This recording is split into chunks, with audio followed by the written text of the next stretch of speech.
aralin. Layunin nitong malaman kung ano na ang dating kaalaman at kakayahan ng mga mag-aaral. Halimbawa, bago ituro ng guro ang fraction, magbibigay muna siya ng maikling pagsusulit o pasalitang pagtatanong sa Ingles ay tinatawag na oral recitation.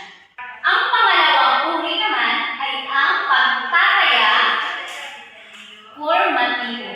Ang pagtatayang formatibo naman ay tinatawag rin ito sa Ingles na formative assessment. Ito ay ginagawa naman habang natuturo ang guro sa harapan.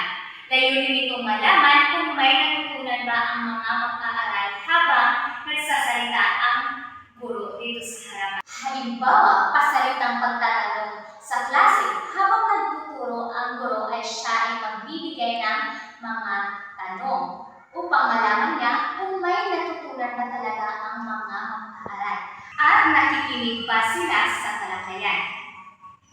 Ang pangatlong uri naman ng pagtataya ay ang pagtataya sumatibo o summative assessment. Ito namang pagtatayang sumatibo, ito ay ginagawa pagkatapos ng aralin.